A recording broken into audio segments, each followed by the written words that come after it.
A boy begged a millionaire to dig up the ground to find his father.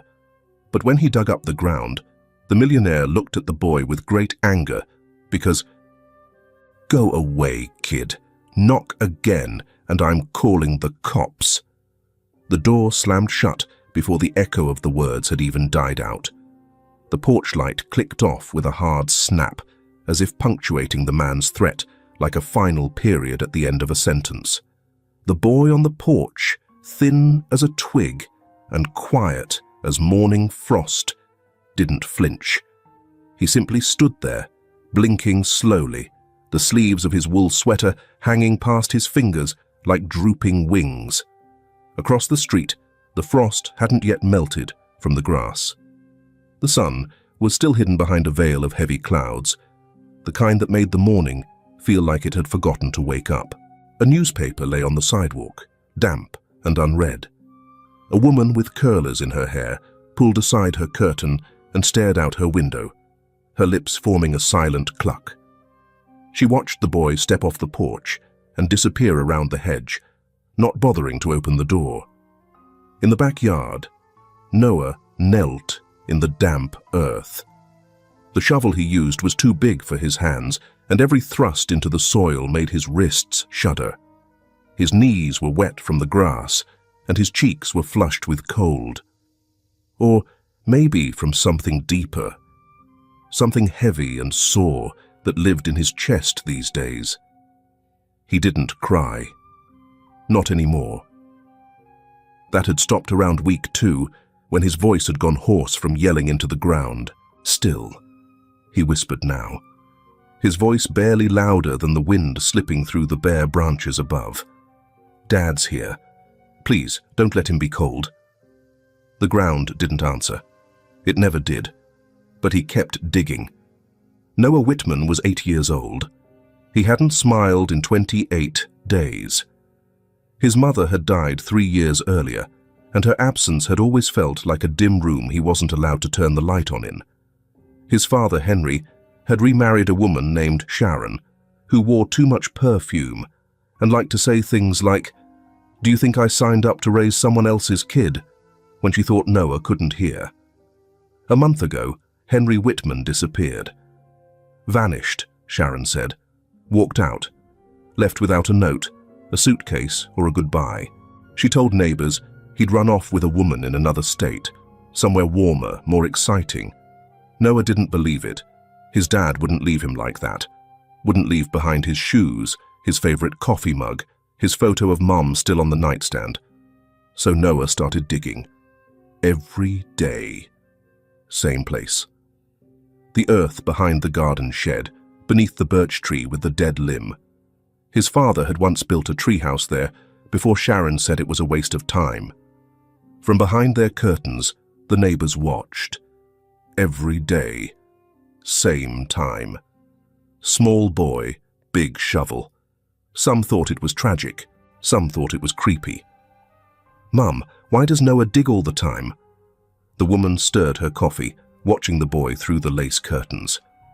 "Some kids don't grow out of pretending," she said. "Let it go, sweetheart." They let it go. That evening, Noah walked the neighborhood again. It had become a routine. He wore his good shoes tonight, the ones his dad said made him look like a little gentleman.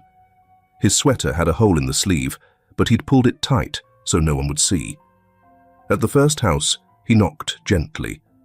A light came on. A frail woman opened the door just an inch.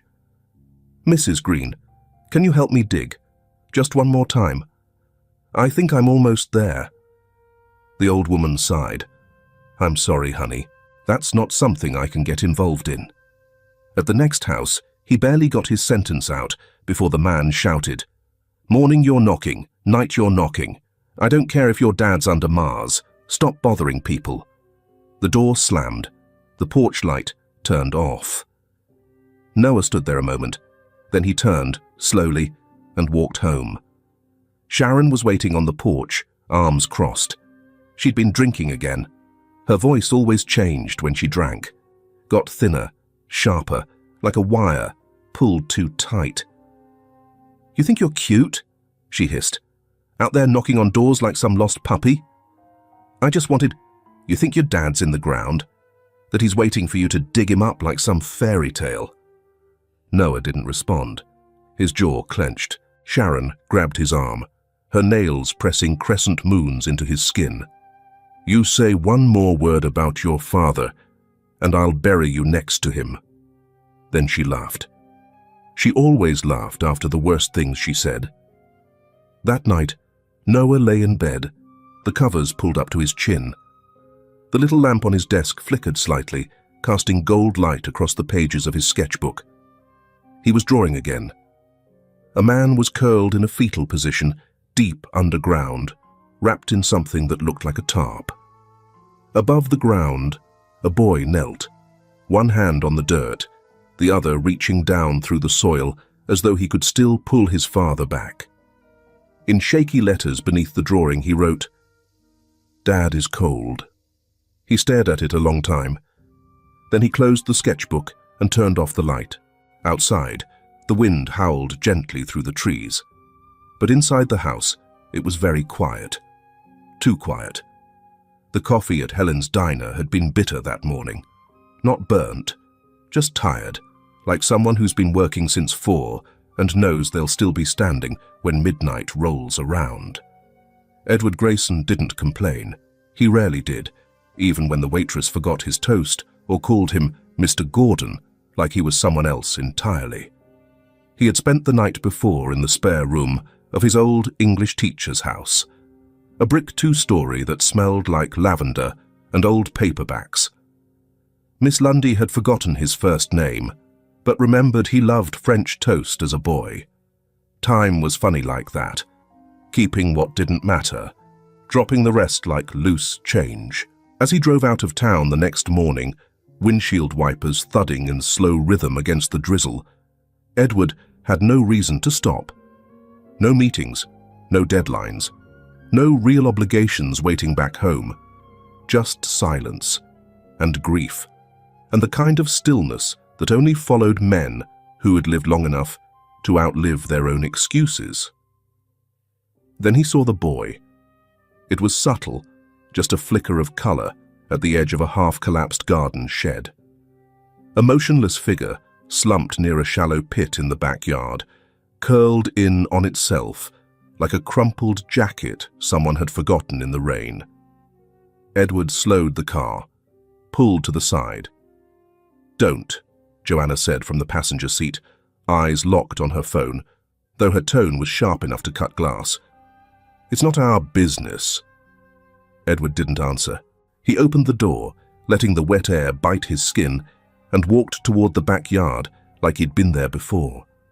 The boy wasn't unconscious, just distant, blinking slowly as if waking up from somewhere deep underground.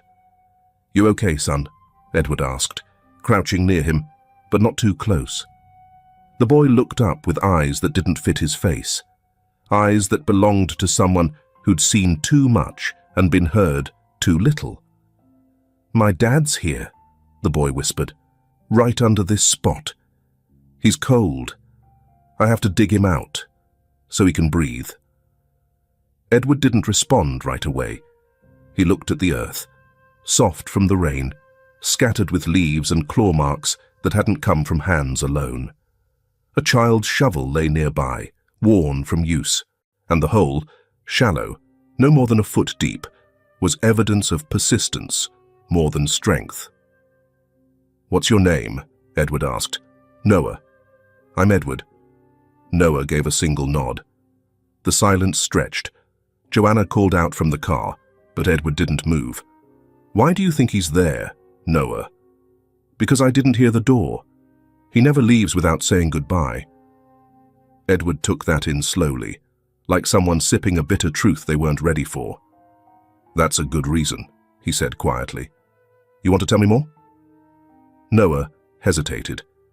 Then his voice, dry and soft, began to spin pieces of a story that made no real sense, yet felt too raw to be false. His father had gone missing. His stepmother said he ran off with another woman. But Noah didn't believe it. His dad wasn't the leaving kind. He didn't take his boots, didn't take his coat, didn't take the photo of his late wife from the dresser. I think she hurt him, Noah said. I think she put him here. Joanna had stepped out of the car by then, umbrella in hand, trying to look casual, but clearly unsettled. Edward, she said under her breath, pulling him aside. You can't entertain this. He's a child. He's grieving. He probably watched some crime show and now... Edward raised a hand to stop her. Noah, he said, if I come back tomorrow, would you talk to me again? The boy nodded. The next day, Edward returned. Alone. He found Noah sitting cross-legged on the porch, waiting like someone who didn't believe in luck, but still held space for it. The boy stood when he saw him, pulled on his sleeves, and walked Edward around to the backyard. This is where I dig, Noah said plainly, but I keep getting caught. She lets you dig? Edward asked. She hits me when she finds out. Before Edward could ask more, the screen door burst open. What the hell is this? Sharon. A woman in her late 30s, with dyed hair and tired eyes, the kind of tired that didn't come from lack of sleep, but from resentment curdled over time. She wore a housecoat and carried a coffee mug like a weapon. You again? She said to Edward. This some kind of hobby for you? Talking to broken kids? I just wanted to check on him. He looked... He's fine, she snapped. He's always making things up, playing victim. Don't you have something better to do? Noah had backed up against the siding. Sharon noticed and stormed toward him. I told you, if you drag people into our mess, I swear to God. Before she could raise her hand, Edward stepped between them, catching her wrist mid-air. Not hard, not threatening, just enough. You need to stop, Sharon laughed. Oh, look at that, the white knight. Edward didn't move. He's a kid. You don't hit kids. You don't know him. Number. But I think I'd like to. Sharon snatched her hand away and stormed back into the house, slamming the door so hard a wind chime fell off its hook. Edward turned to Noah, who was trying very hard not to look afraid. Let's go for a drive, Edward said. Someplace quiet. Noah didn't say anything, but he followed. The pediatrician's office smelled like lemon cleaner and plastic toys. Noah sat on the exam table, hands in his lap, while Edward filled out forms at the front desk. No one asked why a man his age was bringing in someone else's child. No one asked if it was temporary. Later, as they sat outside the pharmacy waiting for cream to treat the bruising, Edward looked over. Do you believe me? Noah asked, voice small. Edward took a long breath. I don't know what I believe yet, but I'm listening, and I think maybe that's the first step. Noah nodded. His hand slid across the seat, brushing against Edward's. The boy didn't hold it, just let it rest there, close. Close enough to know he wasn't alone. For now, that was enough. Moondrum, the thrift store at the corner of Main and Juniper, had once been a bank. You could still see the outline of the old vault behind the rows of mismatched shoes and faded paperbacks. There was something solemn about it, like even things no one wanted anymore still remembered how to be locked up tight. Edward stood at the window, staring in without really looking. The glass reflected his own face back at him, a little older than he remembered, a little more tired, maybe a little more like the kind of man who didn't go home anymore. Joanna parked the rental down the block. She didn't get out immediately. When she did, she said, "You're not thinking of adopting this boy, are you?" Edward didn't answer. "I looked up the Whitman property deeds," she continued, voice brisk, practical. "There were a few weird transactions last spring. Sharon refinanced, pulled a cash loan against the house, small but risky, couple of short-term debts tied to local lenders." "She's in over her head," Edward said, almost to himself. "She's a ticking bomb," Joanna corrected. "And if the kid's right, I don't think he's lying." "Lying? Number, but kids don't lie the way we do. They believe. They fill in the blanks with magic and grief. Edward finally turned from the window. Then maybe the blanks need filling. They started with the neighbors. The couple next door, Edith and Marvin, kept a tight porch and a looser mouth behind closed doors. When Edward knocked, they were polite, but wary. Marvin answered the door with a wary glance and a low voice. "Look, we're not trying to stir anything," Edward said. "Just trying to understand what happened. You've lived next to them a while?" Marvin hesitated. Then, "Since the boy was 4. He used to be loud before his mama passed. Now he's quiet, but always out there digging. We thought it was a phase." "Did Henry say anything to you before he left?" Edith came up behind him, arms crossed. "Sharon said he ran off with a woman from Tulsa. Said she caught them texting." "And did you believe that?" Edith shrugged. "People disappear for all kinds of reasons." Marvin frowned. "Thing is, his car was still in the driveway." They didn't say much more, but it was enough. Noah's school sat at the edge of the district line, a squat building with tired brick walls and a playground with more mulch than equipment. The front office secretary, Miss Penny, blinked twice when Edward introduced himself. "Are you family?" she asked, eyeing Noah's file. "No," Edward said, "just someone who cares." Noah's teacher, Mrs. Lindstrom, met them in the library, where second-hand encyclopedias lined the shelves like forgotten soldiers. She had soft eyes and a clipboard she clutched like a shield. "Noah's a quiet student," she said, her voice carefully chosen.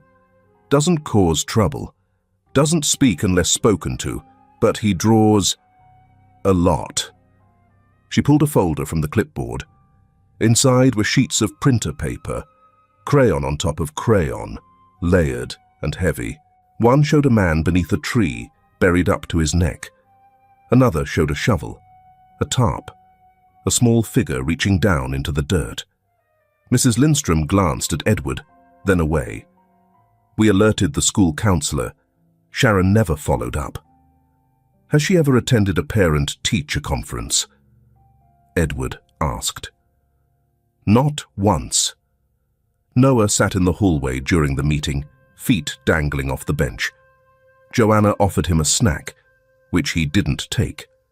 He just stared at the floor. At the sheriff's office, the lights were too bright and the coffee too old.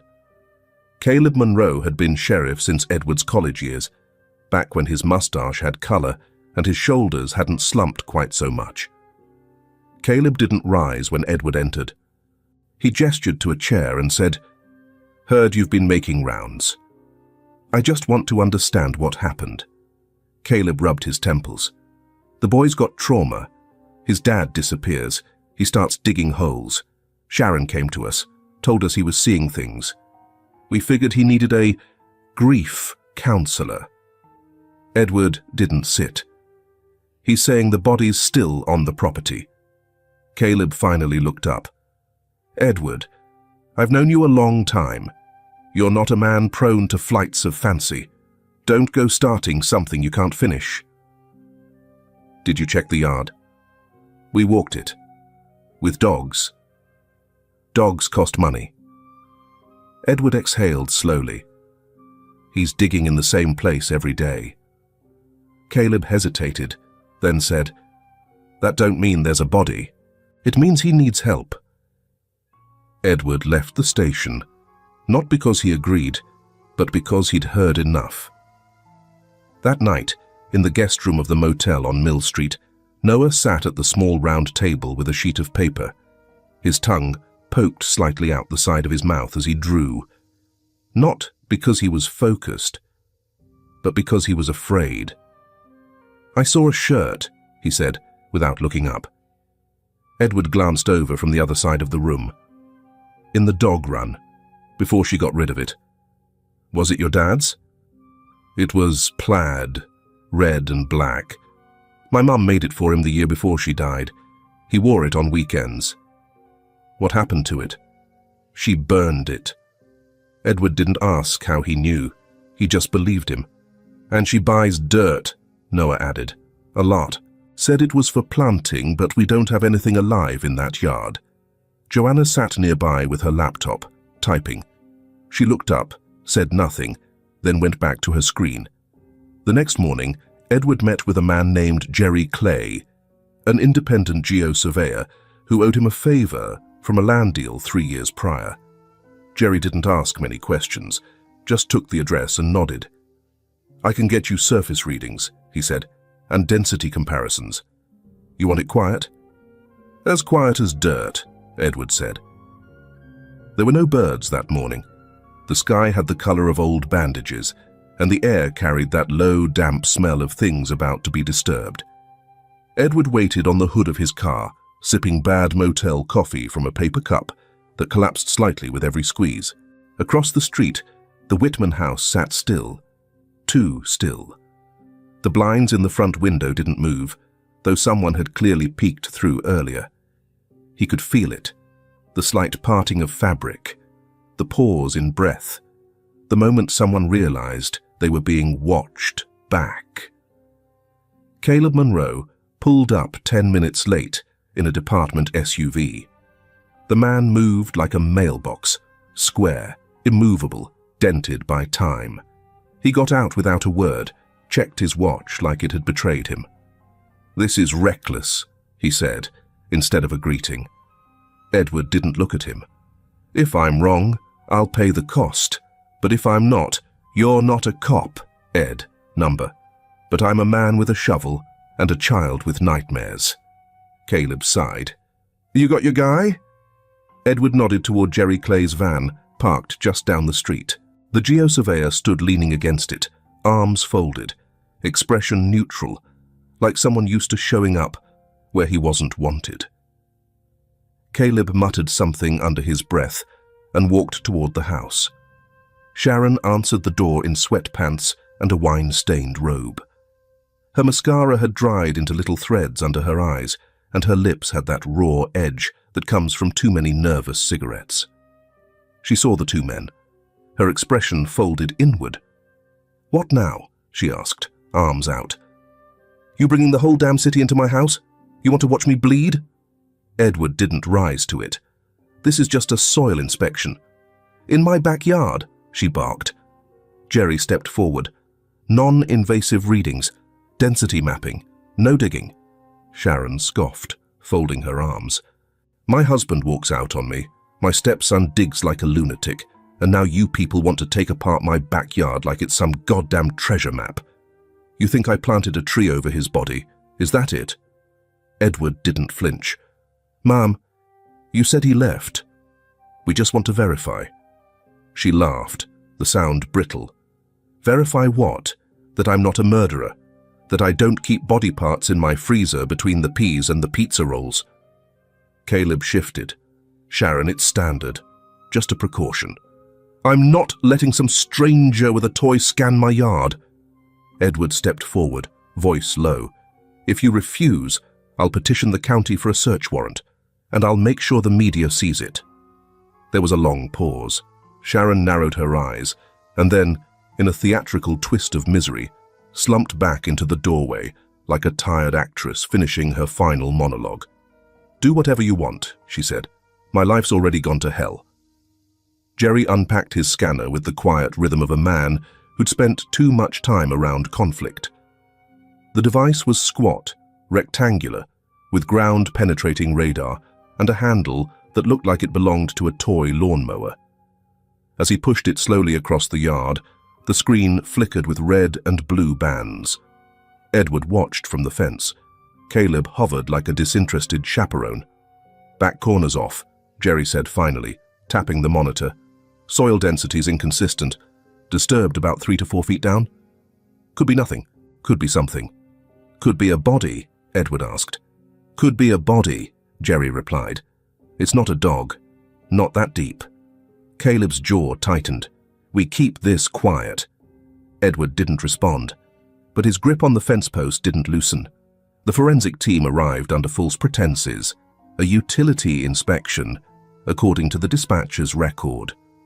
Plain vans, unmarked uniforms, The quiet grace of people trained not to spook the public. The digging was methodical, the kind that slowed time. Every inch removed came with a breath held. Sharon watched from the porch with a cigarette hanging off her bottom lip, muttering into her robe pocket like it could explain her away. Noah wasn't there. Edward had left him at the motel with Joanna and an old deck of Uno cards. He didn't want him to see this, not like this. They hit plastic first. The team paused, recalibrated, kept going. Then came cloth, then hair, then skin. The lead tech, an older woman with hands too steady for this kind of work, turned and nodded. Caleb paled. Edward stepped forward, but not too close. He didn't need to see the face. The outline was enough. The position, the damage to the back of the skull, still visible through the torn plastic. They covered him carefully, with more gentleness than he'd likely been shown in his final moments. Word spread. As things like this do in small towns, it started in whispers at the post office, then became full-throated at the grocery store. By nightfall, every porch light on Noah's block flicked off when Edward's car passed. Every conversation paused when the boy's name was mentioned. At the motel, Joanna was sitting on the bed, one hand cupped over her mouth, the other holding Noah's latest drawing. It was different, simpler. A boy sitting beside a grave. No blood, no tarp. Just one sentence, written in careful, deliberate block letters. Dad is warm now. Joanna didn't say anything. She didn't have to. They didn't cuff her right away. Sharon sat in the interview room with one knee crossed over the other, her arms folded tightly as if holding herself together by force. The room smelled like old coffee and disinfectant. She glanced up when Caleb entered, but her eyes didn't soften. "Thought I might get an apology," she muttered. Caleb didn't sit. Edward stood behind the one-way mirror, hands in his pockets. "You said Henry left," Caleb said. "Ran off. Tulsa, wasn't it?" "That's right." "Then why'd we find his body wrapped in painter's tarp under your birch tree?" Her mouth twitched. A flicker, no more. "I don't know what you think you found." A man. Blunt force trauma to the skull. Plaid shirt. Wallet in his back pocket with his name on the license. She leaned back, tipping her chair slightly, eyes locked on the ceiling, like it had the answer she could live with. "He lied to me," she said finally. "He said we'd make it work."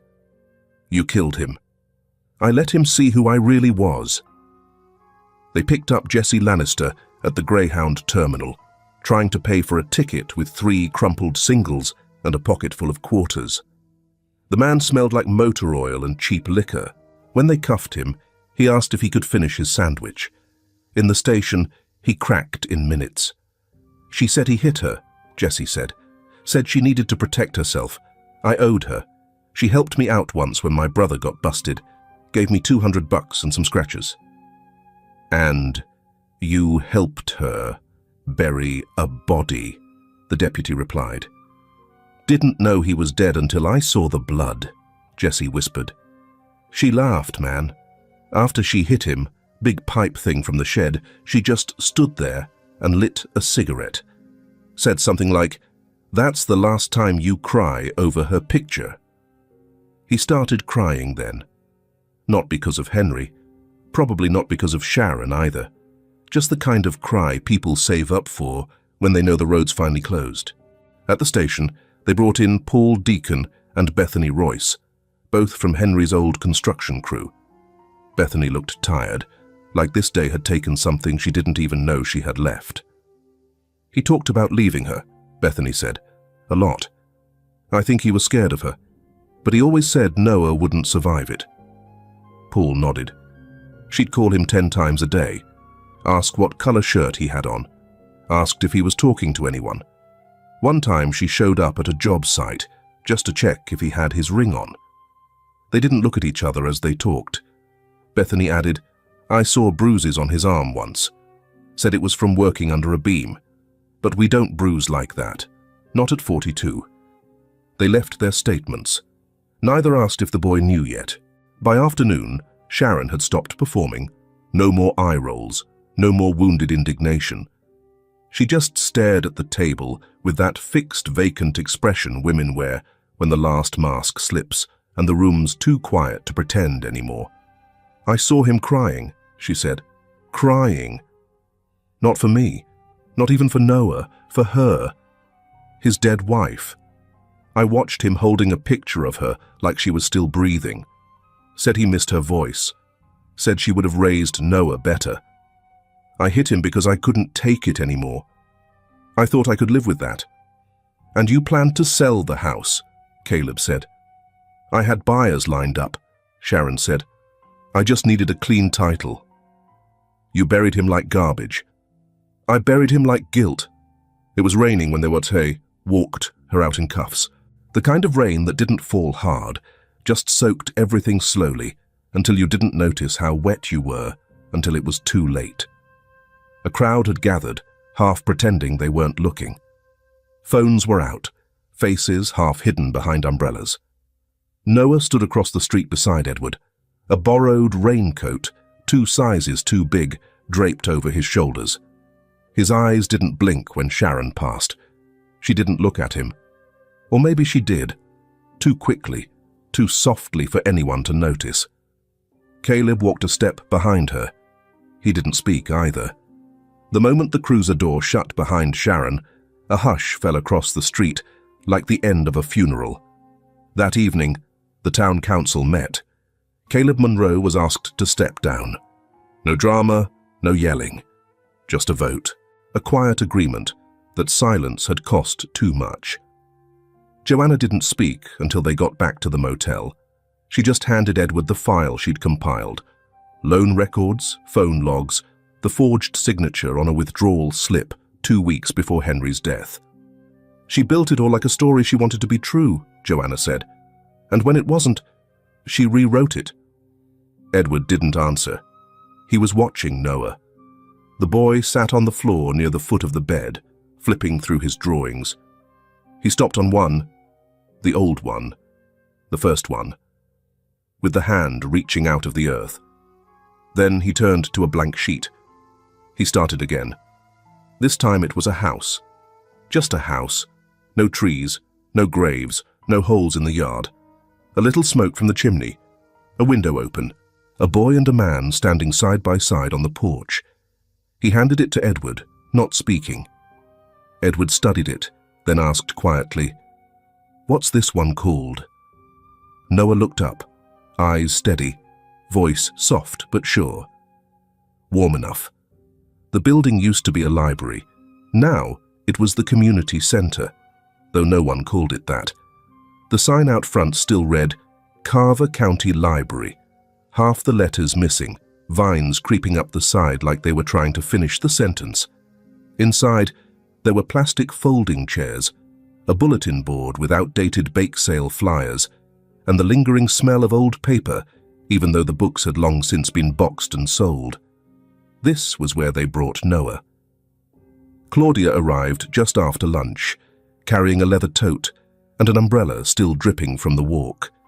She was calm in the way people are when they've done this before, not cold, just steady. She crouched beside Noah, met his eyes. "Noah, my name is Claudia. I work with the Department of Child and Family Services." He didn't speak. "We're going to find a place for you," she said, gently. "A good one." He blinked once, like it hurt. Joanna was there, too. She gave Claudia a respectful nod and stepped aside while Edward watched from near the window. Claudia stood, handed Edward a slim folder. "These are the initial options. All approved families, all within the state. One's in Junction City. Another's about 90 miles east. Third one is closer, but they're at capacity for the next month." Edward opened the folder. Stock photos. Descriptions like stable income, non-smoking, own a dog, church attending. Nothing wrong. Nothing right either. Noah sat on a bench, hands clasped tight. watching a water stain spread slowly across the ceiling tile above him. Later, in the motel parking lot, Joanna lit a cigarette. She didn't finish. "You okay?" she asked. Edward didn't answer. "He'll be placed with a family," she said, "or maybe a long-term group home. Claudia's good. She screens them hard. And you have a company to run, a life to get back to." He gave her a look. "I'm not being cruel," she added. "Just practical." "That's not what this is," Edward said. "I know. But practicality isn't the enemy of compassion. You helped him. You brought the truth out. That's more than most would have done." "And yet," Edward said quietly, "he's still alone." Joanna's voice dropped. "Sometimes that's the part we can't fix." They said goodbye at dusk. Claudia promised to stay with Noah until the transfer paperwork cleared. She'd keep him here, at the center, for 2 or 3 nights at most. It wasn't ideal, but it was the system they had. Joanna knelt beside him one last time. "Stay brave, okay?" she said. Noah nodded. It was stiff, but real. Edward stepped forward. He didn't try to say something profound, just placed a hand on the boy's shoulder. "You know where I am," he said. Noah looked up, lips tight. "And you still believe me?" he asked. Edward hesitated only a second. "Yes. And I promise, we won't forget you." Then they left. The boy didn't nod, didn't blink, just turned toward the window. If you are listening to this story when it is raining, leave a comment saying wind, and if it is dry, write storm. That night, Edward didn't sleep. He sat in the motel armchair, staring at the table where Noah had drawn only hours before. The crayons were still there, the paper, even the half-finished glass of milk. The silence in the room was no longer heavy. It was hollow. Noah lay on a cot near the window, blanket up to his chin, eyes wide open. He waited for the dark to shrink the world small enough to fit inside his chest. It didn't. He slipped out of bed without making a sound, put on his shoes, zipped his jacket. The hallway was empty, and the door lock was old, the kind you could lift with a little patience and a lot of silence.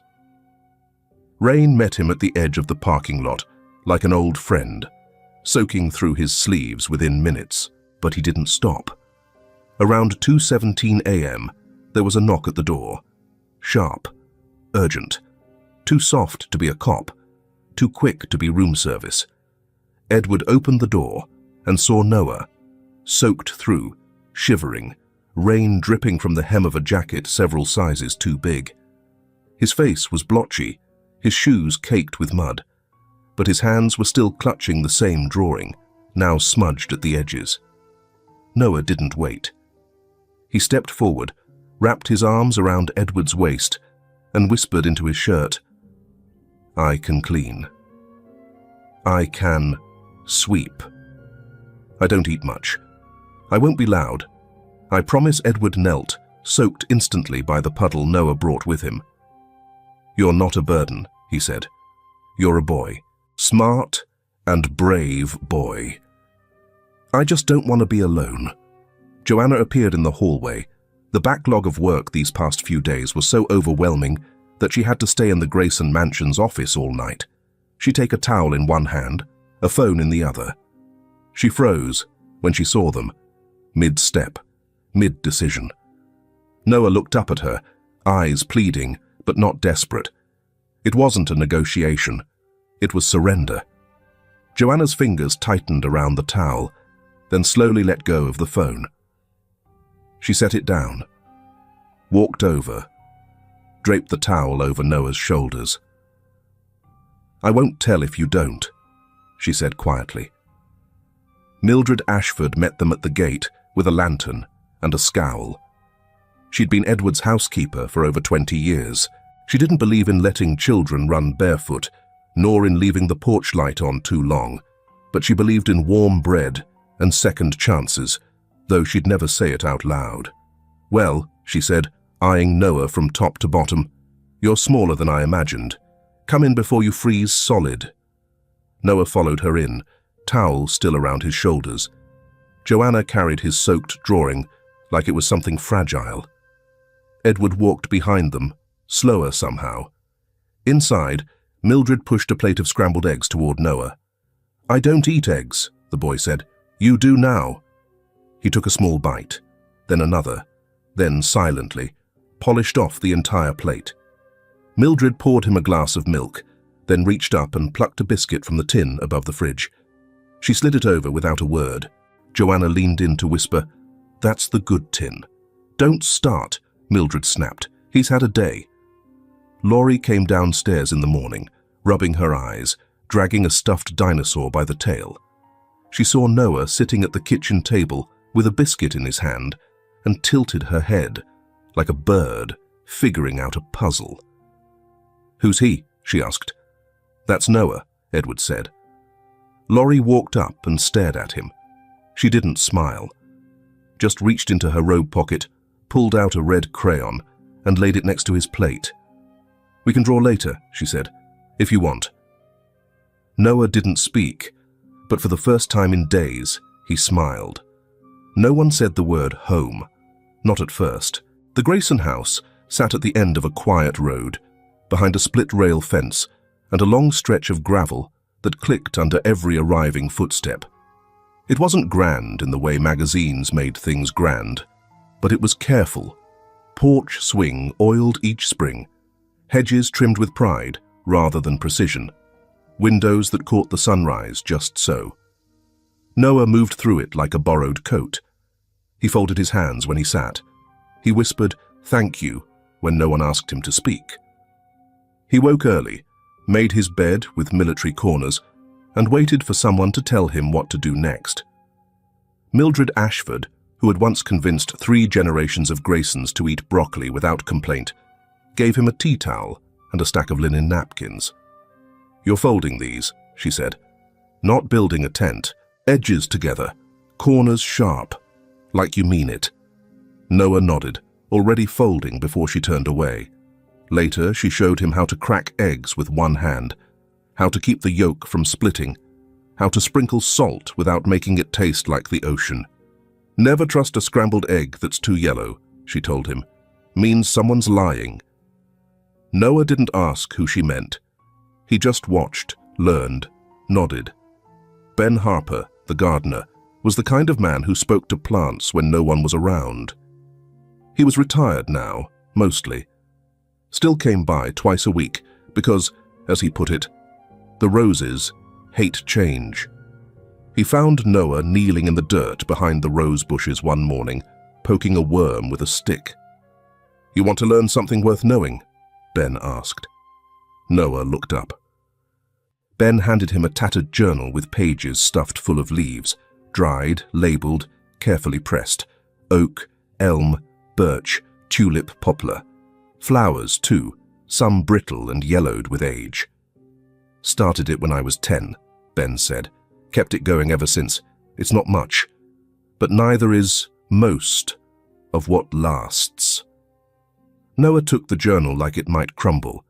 He flipped a page, then another, and then didn't stop until Mildred called them in for lunch. Laurie was not, by nature, a soft child. She was curious, blunt, a little territorial. When Noah first moved in, she watched him like he was a stray dog, cautious, quiet, tail tucked under. But children, when left alone, don't stay strangers for long. It started with coloring. She handed him crayons in silence. He returned them in color order. She asked if he liked dinosaurs. He said no, but sat through her lecture on stegosauruses anyway. By the end of the week, they were sharing snacks, giggling over comics, spelling out words in magnetic letters on the fridge. Noah drew mostly trees and windows. Laurie drew suns with too many rays and girls with capes. One afternoon, she looked at his drawing and said, "You forgot the sky." Noah looked up. "I don't think the sky's always there." Laurie didn't argue. She just handed him a blue crayon and said, "Then you can draw it back in when it is. Joanna was last to soften. She worked from the corner office upstairs, door cracked, laptop always open. She still answered calls with a clipped tone, still double-checked receipts and grocery lists with a red pen. But slowly, her posture shifted when Noah entered a room. She stopped checking her watch when he sat nearby, let his drawings pile on the kitchen counter. Once, she caught herself humming when he asked if she'd like tea. One night, she asked Edward quietly over dinner, how did he survive it and still look people in the eye like that? Edward didn't answer. He was watching Noah across the table, carefully slicing an apple into perfect quarters. On a quiet Tuesday, Noah walked into the living room with a rolled piece of paper under his arm. He climbed onto the couch, reached above the mantel where Edward kept old family photos, and tacked it there with 2 pushpins. Edward looked up from his newspaper. The drawing was simple. 4 people around a dinner table. One older man, a woman with a bun, a boy, and a girl with curly hair and big teeth. The lines weren't perfect. The hands looked like mittens, but the colors were warm, and the sun was visible through a window drawn just behind the father's chair. At the bottom, in Noah's careful block letters, it read, "Family is where nobody gets buried alone." Joanna blinked too hard, then busied herself with clearing the dishes. Edward stood, walked to the mantel, and ran a hand across the paper like it might fade. "Did you draw this today?" he asked. Noah nodded. "Do you want to tell me about it?" Noah shrugged. "It's just dinner."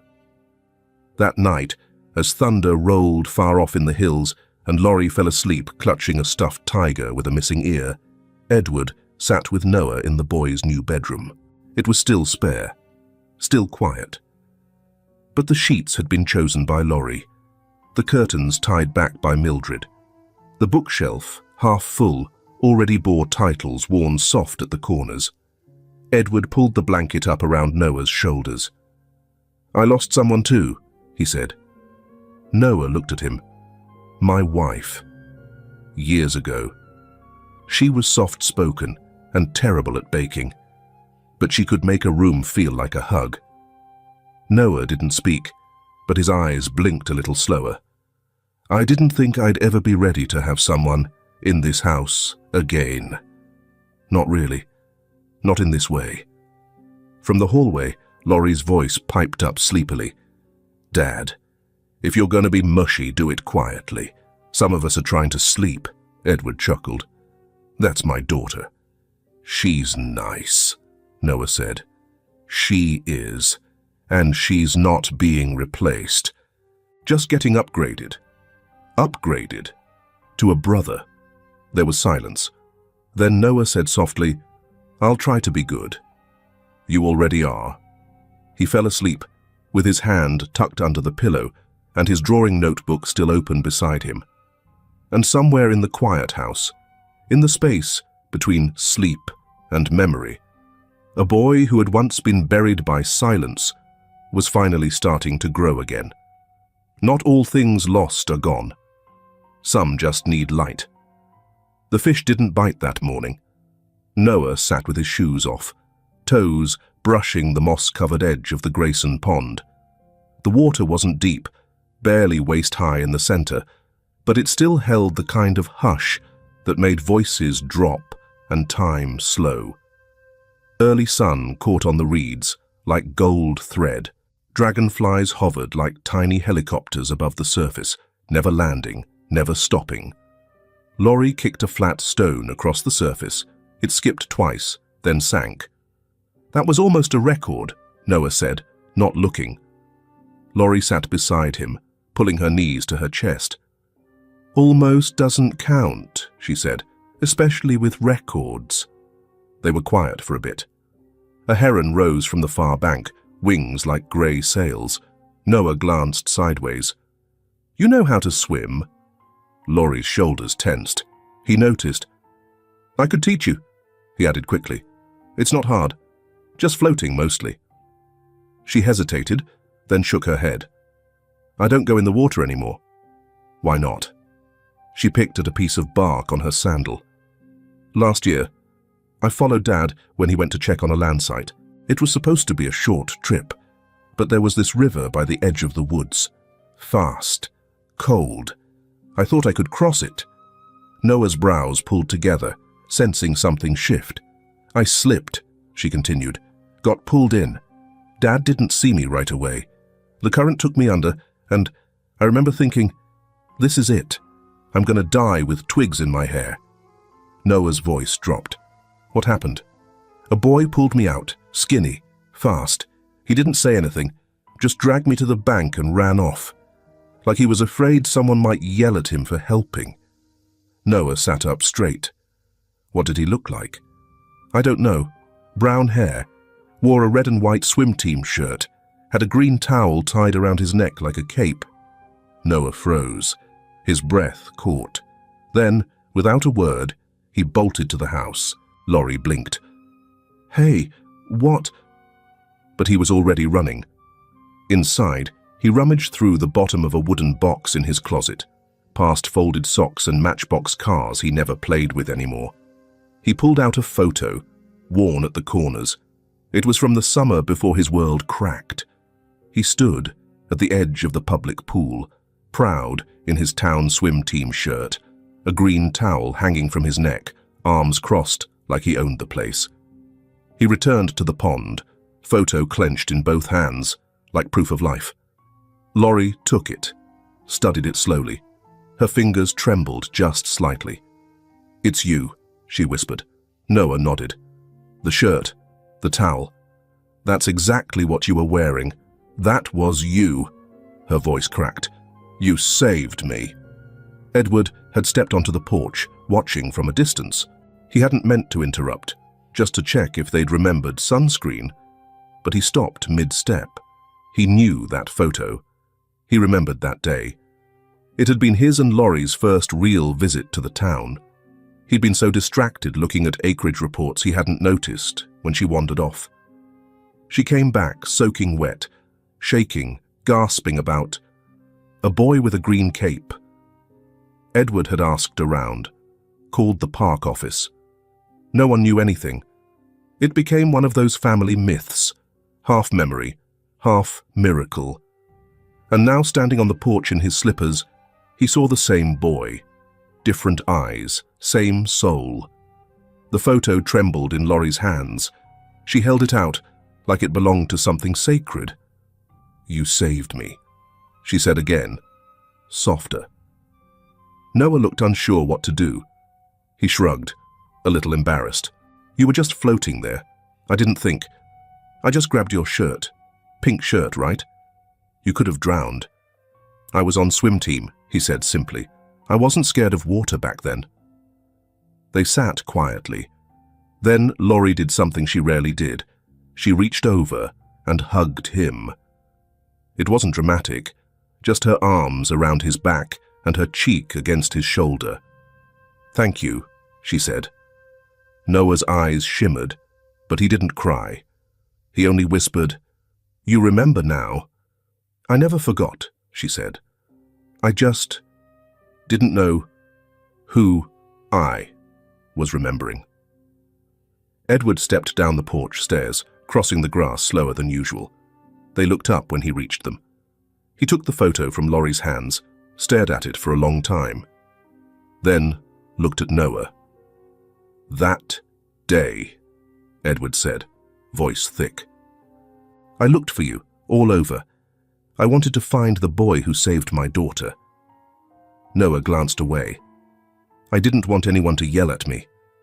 I would have hugged you. Noah smiled, but it didn't quite reach his eyes.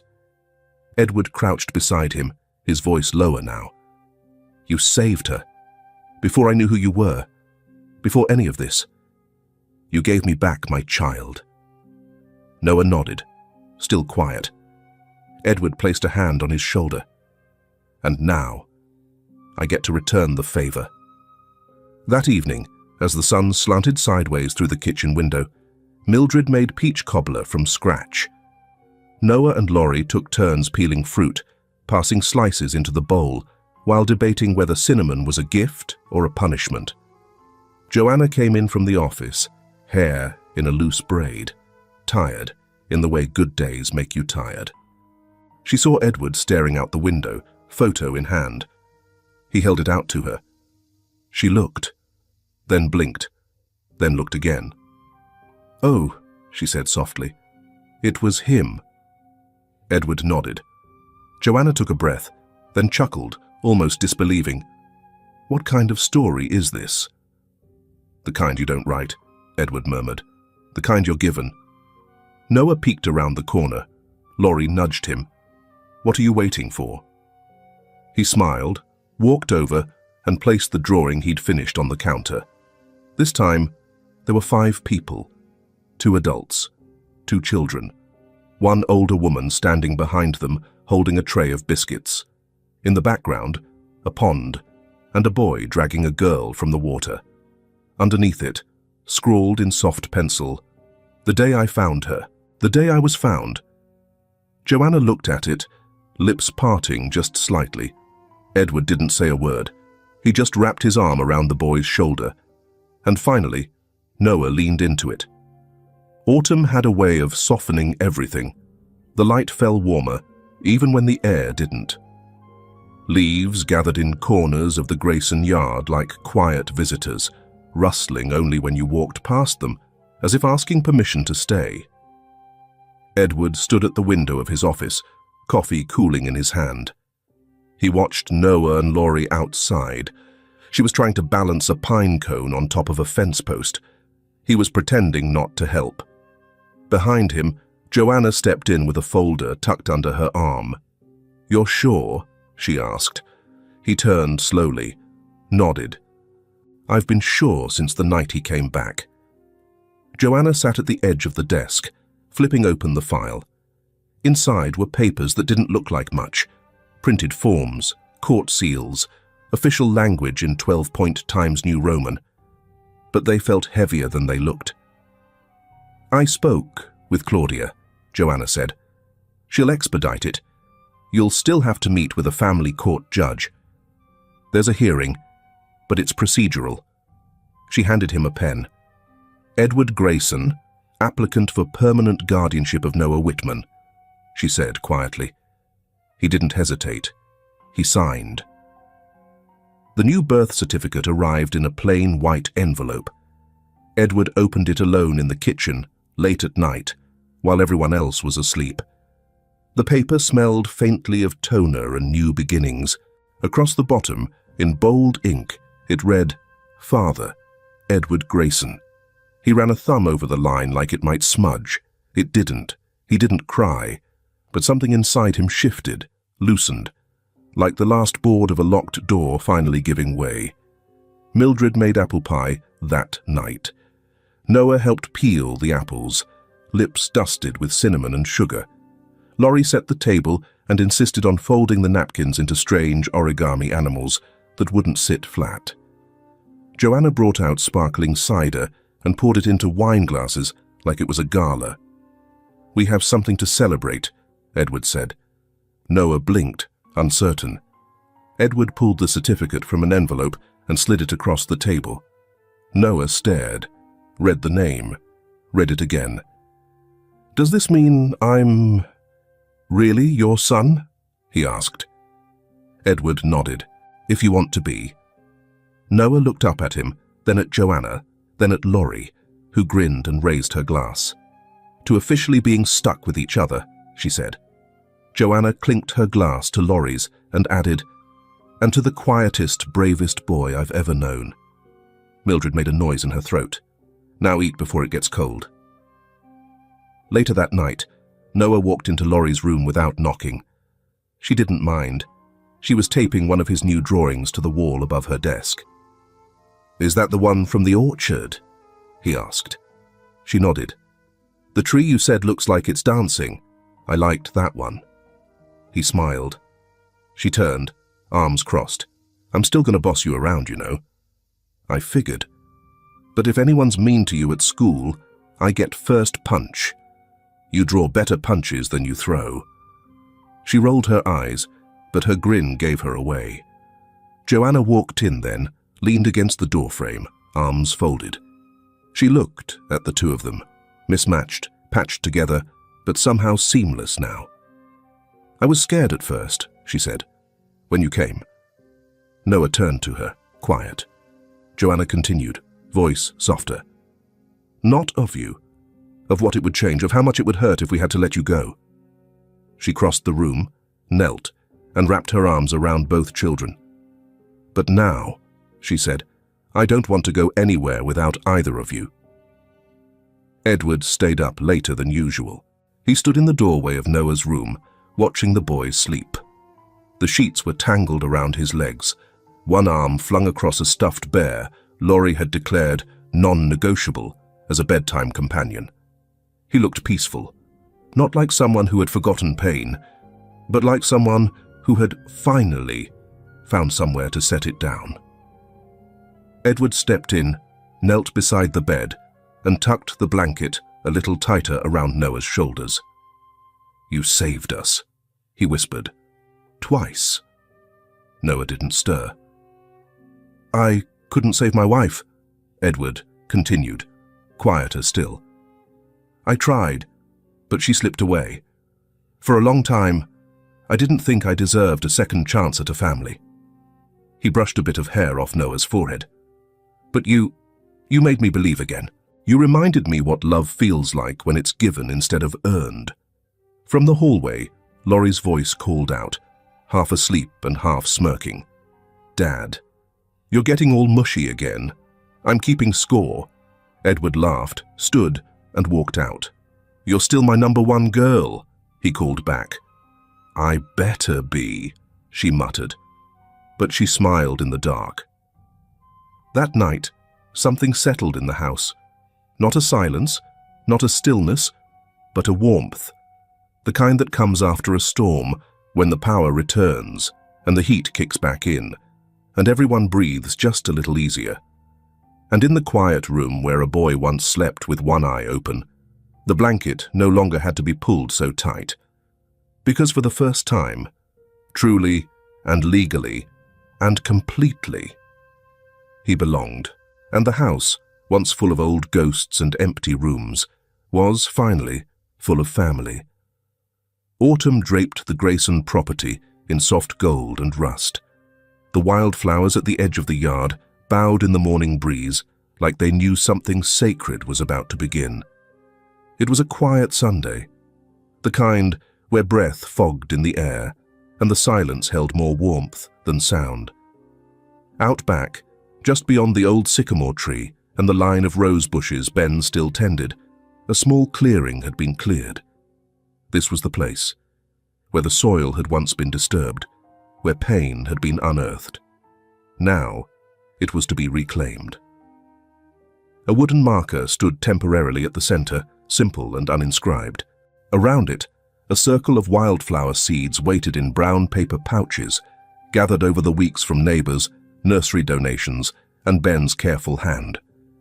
Edward crouched near the soil, sleeves rolled, digging into the earth with slow, deliberate movements. His hands, worn from years of paperwork and city meetings, now did quieter work, honest work. Joanna stood nearby, guiding Laurie as she scattered seeds in wide arcs. The girl had insisted on including marigolds, her mother's favorite flower, even if they weren't native. Mildred arrived last, holding a thermos of cider and a tray of buttered scones. She said nothing, simply placed the tray on a flat rock and took a seat, eyes watching the children more than the dirt. Noah knelt beside Edward, his fingers pressed into the soil, small but firm. He wasn't afraid to get dirty. Not anymore. He glanced up at Edward, voice barely above a whisper. "Dad's warm now, right?" Edward paused, meeting the boy's eyes. He didn't answer with words, just placed his hand gently over Noah's. Together, they pressed the seeds into the earth. Later that afternoon, the family sat around the kitchen table. The windows steamed gently from the warmth of cinnamon and clove in the oven. Mildred's apple pie cooled on the sill. Laughter, soft and shy, filled the room in patches. Noah had drawn something earlier that morning.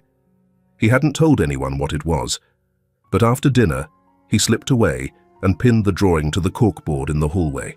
It showed 4 people under a wide tree, its branches full of green and gold, its trunk bent just slightly like it had learned how to listen. On the left sat Henry, smiling, a hand on Noah's shoulder. Beside them, Edward leaned back against the bark, eyes closed. Laurie sat cross-legged, drawing in the dirt. Above, the clouds parted slightly, letting a single shaft of sun pierce through. Below the drawing, in his now careful handwriting, Noah had written, "Dad's not cold anymore, because now he lives in my heart. Rest now, Dad." Edward found the picture later that night. He didn't call attention to it, didn't pull Noah aside or praise the detail. He just stood there in the quiet hallway, the light dim, the house peaceful. His fingers brushed the edges of the drawing, and he whispered, "Thank you." Noah's room was different now, not just because it was full of things, a bookshelf, a nightlight shaped like a whale, a calendar he had started filling in himself, but because it felt inhabited, the kind of room that held breath and life and silence, that wasn't empty. Edward sat on the edge of the bed while Noah wrote in his sketchpad. "Can I tell you something?" Edward asked. Noah looked up. "Okay. I used to think second chances were for other people. That after you lose something big, someone big, you just shrink into yourself, like a coat that doesn't fit anymore."